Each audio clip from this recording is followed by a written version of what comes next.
Initiée par les conseillers départementaux Jean-Marie Darmian et Anne-Laure Fabre-Nadler, une réunion a dernièrement regroupé, en mairie de Sadirac, une partie des maires concernés par une nouvelle mise en perspective des besoins des territoires.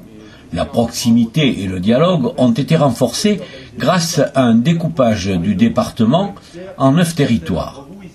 L'objectif clair de ces pactes territoriaux est de mener en concertation avec les élus et les citoyens une politique adaptée aux enjeux locaux.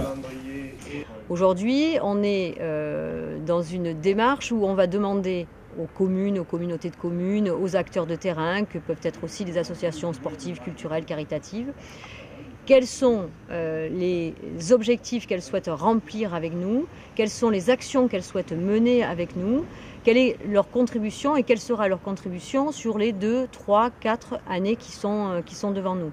L'idée, c'est que l'on puisse être dans une forme de programmation, de dégager une vue sur un terme un peu plus long qu'une année d'exercice budgétaire. Ça va les obliger à travailler ensemble ?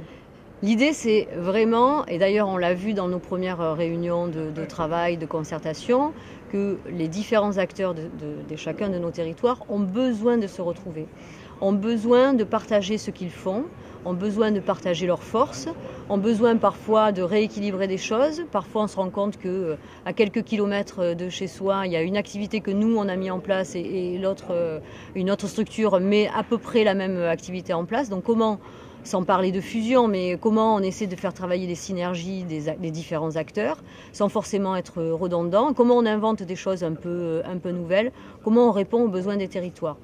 Pour nous, le département, c'est d'essayer de mettre en place des politiques différenciées sur chacun des territoires, de s'adapter véritablement aux besoins de chacun. La question de la concertation avec les citoyens, elle va venir aussi maintenant. Au début, on a essayé de travailler avec ceux qui sont déjà, on va dire, un peu initiés à nos démarches, ceux qui sont déjà des acteurs de terrain. Aujourd'hui, l'idée, ça va être, la troisième étape, ça va être d'ouvrir aux citoyens et d'essayer de partager avec eux aussi ces démarches et d'essayer de faire aussi émerger de nouvelles choses. L'organisation de la coopération entre les communes du Créonais dépend en grande partie des décisions prises en communauté des communes. La présidente de cette CCC adhère pleinement à cette évolution, inscrite dans la loi NOTRe. Mais elle souhaite aussi et surtout renforcer la parole des citoyens. Pour gérer le budget du département, je trouve ça très intéressant d'avoir une vision des investissements à venir d'ici 2020. Et puis pour nous, évidemment, c'est pareil aussi, puisque ça nous oblige à nous mettre en ordre de marche au niveau intercommunal, donc à recenser un peu tous les projets qui existent sur l'intercommunalité.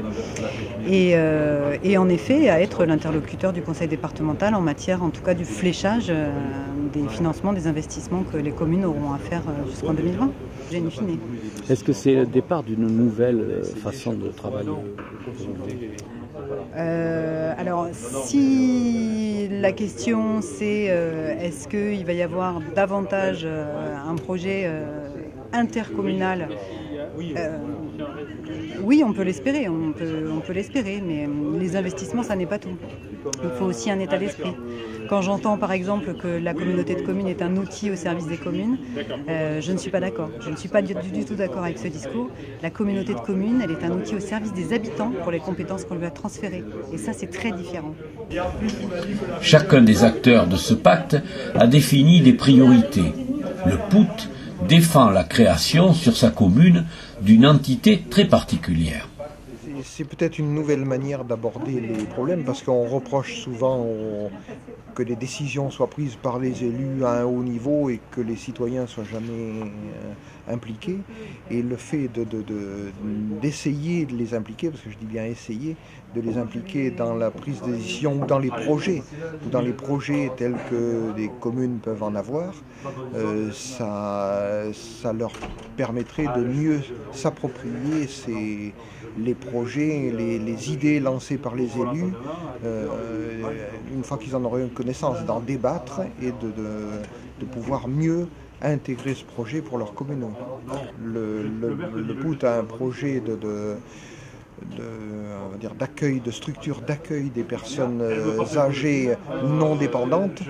Et c'est vrai que si ce projet, on arrive à le faire partager à la population, il sera beaucoup mieux intégré dans la vie de la commune que si ça arrive comme ça, là, comme un cheveu sur la soupe. Pour le moment, c'est la phase qui nous occupe, là, aussi bien au niveau de la communauté de communes qu'au niveau donc, du département, c'est de le faire partager d'abord à mes collègues élus. Changer de politique passe avant tout et surtout par un engagement plus important des citoyens dans la vie de la cité. Désormais, avec cette loi NOTRe, c'est à eux de s'investir. Avait été organisé pour le pacte et certains d'entre vous en parlaient. Donc, pour être clair, certains d'entre vous, ils en sont au moins à la 5e ou à la 6e réunion sur les pactes. Donc,